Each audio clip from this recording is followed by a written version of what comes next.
Okay, today we're back at MBPC.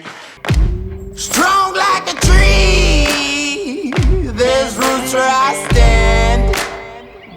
Oh, I've been running from the law. Hope they won't shoot me down soon. We've got this amazing Giant Trinity that we've designed and made for one of our long-standing clients, Alex Moxford. I've worked with Alex now. I think this is his 5th bike fit. We've had hip replacement, back brakes. We've been through like so much. So now we've come to the point that he's fixed for the time being, but we're building his ultimate bike. It's probably one of the nicest bikes that we've built so far. It's like the gold standard in terms of, you know, like the equipment that we've got.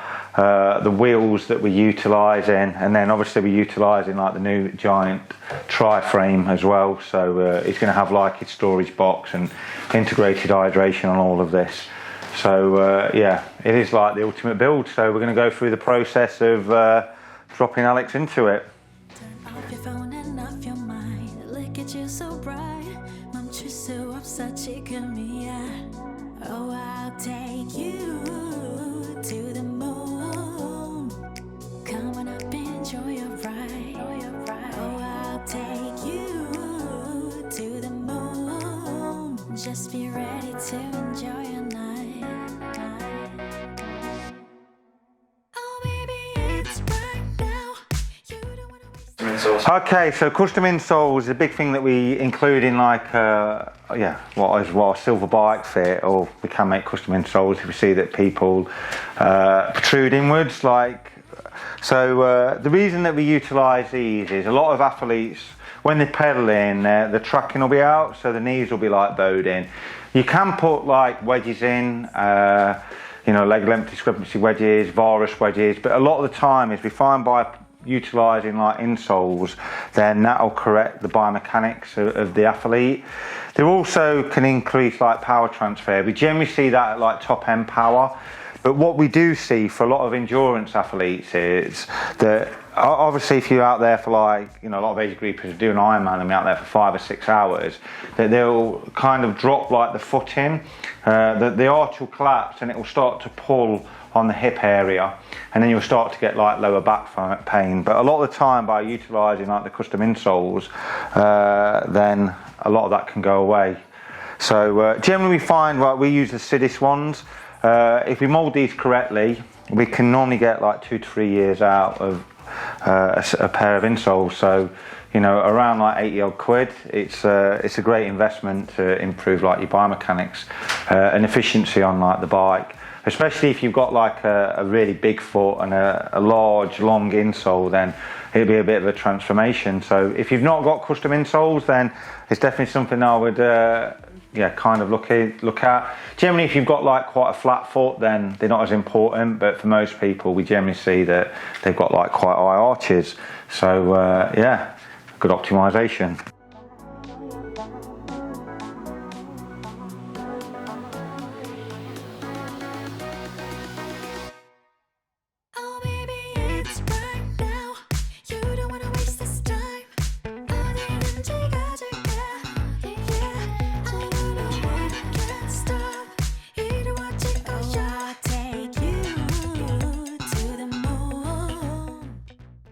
So yeah, basically what we've done with the custom insole is we had like the plates that we had at the start.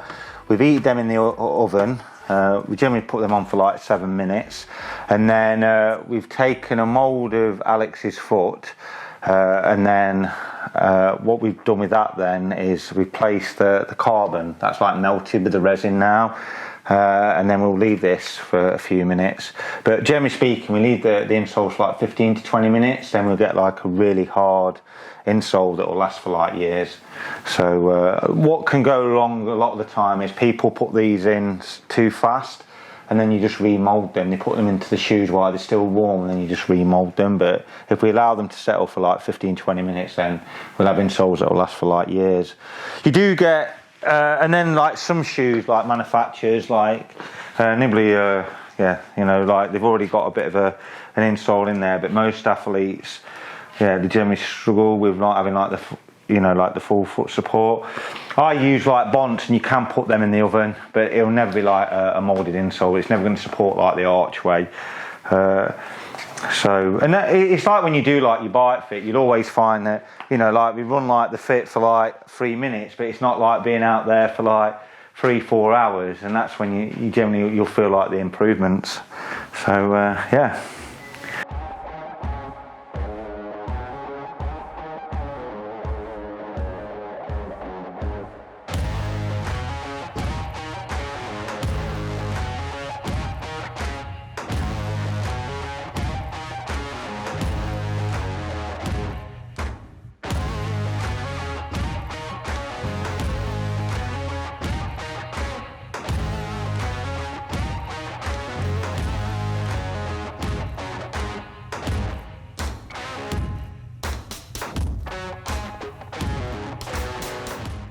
So what we've done now is, obviously these are the Kalex poles, they come with the bike.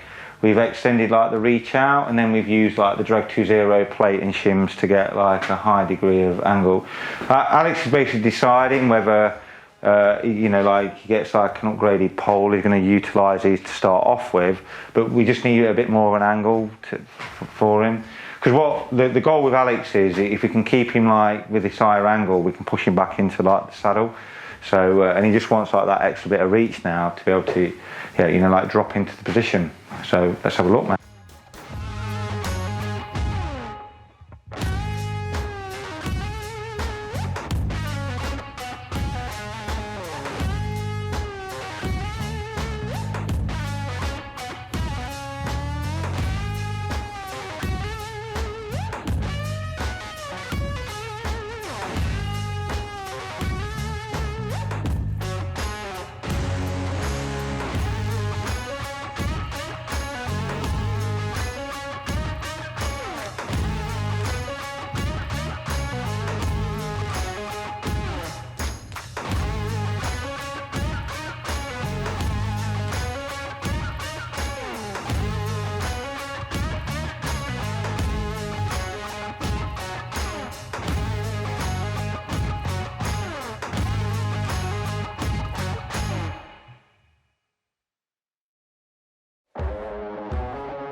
Near him. Yeah. It's like with you, I know you enough now, you just got to kind of, like, you know what you want, so it's just trying to give it him.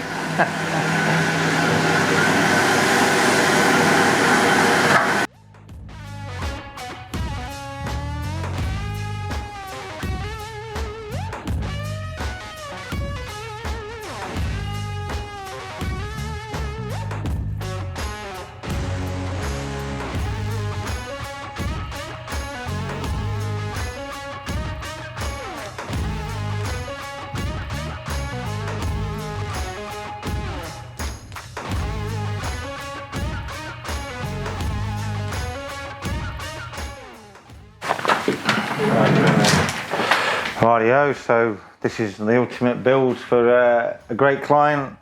So really impressed. We've adapted the bike so he now fits into it.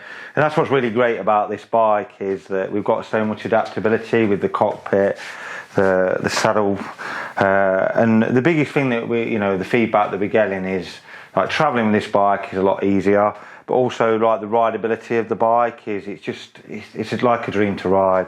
Like Giant have said it's 100% more compliant, and like most people are, well, what does that mean? But the first thing I realised myself is when I ride it, it's just not as harsh. So if you're riding like especially like in like the UK, anything where it's like really the surface is really lumpy, then you're taking a lot of the vibration which goes into your glutes, your hamstrings and your lower back, where with this bike running off it's going to be a dream for like most athletes, and especially with everything that Alex has had over the years, like hip replacements, lower back, broken his pelvis. It's kind of it should help him quite a bit. So we built him his dream bike. I'd like to think that he's happy with it. Well, the true test now is going out and racing on it. So, what changes did you make to the position? Positional change that we made for Alex is out of the box. We changed the front end for him, so we've got like a high degree of angle. We've been able to then shift the pole forward. We've got this swept forward plate adapter, because what I found works well for Alex is having him a lot higher on like the front end, but then bringing like the front out to give him like that, not quite a Superman position, but a longer reach. And then it's like Alex is really sensitive to like saddle changes, so we've added a bit of tilt to the saddle. We've actually gone for like shorter cranks now. We've got the adaptability to go to like 160 cranks, so we put a bigger chain ring on it as well to counteract that. It's one of the big things that you'll find if you do change your cranks, that you'll probably find that you'll start to spin the cadence up, and if you've got quite a bit of power, then you're going to need like a bigger chain ring. So what is the chain ring? We've got a 54-41 chain ring on here, which is quite a rare find for SRAM, but we've been able to get this for his bike. And then the great thing for him now is that he's got like he can utilise like all the gears. We've got the option with SRAM to be able to we can change the cassettes relatively easy. So if you wanted something that was a lot more hilly, then we could go like 1036 for example. Or if like we've got the option if you ever wanted to go one bike and do that, but that's not something that we're doing on this bike. All good.